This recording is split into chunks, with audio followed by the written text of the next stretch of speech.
हे sweet family, चलिए इस video में बात करते हैं फ्रीन और बेकी के रिलेटेड कुछ न्यू क्वेश्चन आंसर के बारे में। और भी कुछ कमेंट है जिनका मैं रिप्लाई करने वाली हूँ, तो चलो स्टार्ट करते हैं।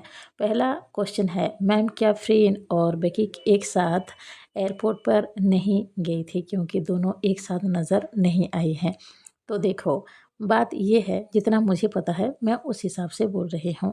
आप सबको पता है फ्रीन और बेकी पेरिस ज़रूर गई हैं और वो दोनों साथ में मिल भी रही है, लेकिन प्रॉब्लम ये है, बेकी जो गई है वो चैनल ब्रांड की ओर से गई है और फ्रीन जो गई है वो वैलेंटिनो ब्रांड की ओर से गई है। तो उन दोनों को अपने अपने ब्रांड के टीम के साथ जाना होता है, क्योंकि वो दोनों ब्रांड के हिसाब से जा रही हैं। फ्रीन वैलेंटिनो ब्रांड के ब्रांड एम्बेसडर है और बेकी जो है वो चैनल ब्रांड की ब्रांड एम्बेसडर है। तो वो दोनों अपने अपने टीम के साथ गए हैं, मतलब कि उस ब्रांड की ओर से गए हैं। तो दोनों अलग ही जाएंगे, ये बहुत ही ज़्यादा सिंपल बात है।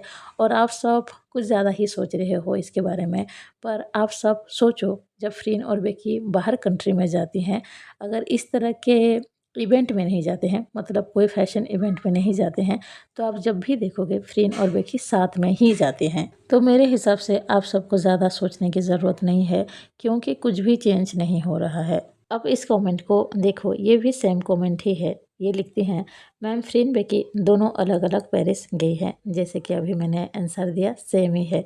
और ऐसे जो कमेंट है ना, ढेर सारे आए हुए हैं। तो आप सबको ज़्यादा सोचने की ज़रूरत नहीं है। फ्रीन बेकी पहले जैसे थे अब भी वैसे ही हैं। वो दोनों अलग अलग ब्रांड के ब्रांड एम्बेसडर है, तो उनके हिसाब से ही उनको काम करना पड़ता है। नेक्स्ट कमेंट के बारे में बात करें तो ये पूछ रहे हैं, ओनली यू सीरीज़ का हैप्पी एंडिंग होगा या फिर सैड एंडिंग होगा? तो देखो, जितना मुझे थोड़ा बहुत पता है, ये जो सीरीज़ है ये हैप्पी एंडिंग ही होगा, पर सीरीज़ आने पर ही पता चल पाएगा कि एंड में क्या दिखाया जाएगा। पर आप ऐसा मान सकते हो 99% है कि हैप्पी एंडिंग ही हो सकता है।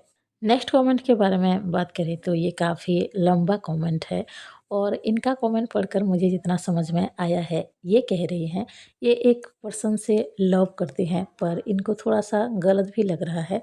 इनको लगता है कि ये लव करके अपने फैमिली के भरोसा को तोड़ रहे हैं और ये भी सोचती हैं कि वो उस पर्सन के लाइफ में नहीं रह सकती हैं, पर वो बात भी कर रही हैं।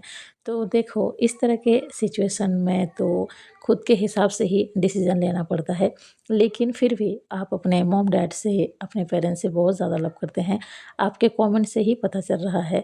अगर आपको ऐसा लग रहा है कि आप अपने फैमिली के भरोसा को तोड़ रहे हो, तो मैं ये नहीं कह रही हूँ कि आप जाकर डायरेक्टली ही पूछ लो, पर आप घुमा कर पूछ सकते हो कि इस सिचुएशन में क्या किया जा सकता है। आप अपने पेरेंट्स से ही ये सवाल कीजिएगा, लेकिन सीधे मत पूछिएगा, घुमा कर पूछिएगा। अपने किसी दोस्त का एग्ज़ाम्पल देकर पूछिएगा और उसका जवाब सुनिएगा कि वो दोनों क्या कहते हैं। और दूसरी बात, मैं जैसे सोचती हूँ उस हिसाब से बोल रही हूँ। देखो, अगर आप उसे लव नहीं कर सकते हो तो दोस्ती तो रख ही सकते हो। माना कि वो शायद आपके नहीं हो सकते हैं, लेकिन अगर वो आपके दोस्त बने रहेंगे, तो आपको पता चलता रहेगा कि उनके लाइफ में क्या चल रहा है। वो सैड हैं, हैप्पी हैं, मतलब ऐसा कि आप दोस्त बने रहेंगे तो उनके लाइफ का एक हिस्सा तो रहेंगे और वो आपके लाइफ के एक हिस्सा रहेंगे। हमेशा के लिए आप दोनों का रिश्ता नहीं टूटेगा। और अगर आपको ऐसा लगता है वो अगर दोस्त बने रहेंगी, तो आप खुद को रोक नहीं पाओगे, कंट्रोल नहीं कर पाओगे उनको लव करने से, तो आप रिश्ता तोड़ दीजिएगा।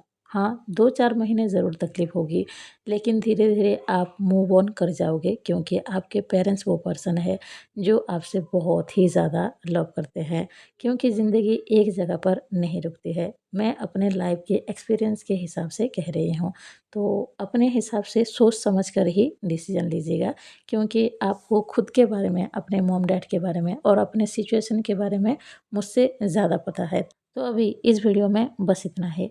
अगर आप सबको वीडियो अच्छा लगा हो, प्लीज़ लाइक कीजिए। अगर कोई नया हो तो ज़रूर सब्सक्राइब कीजिए।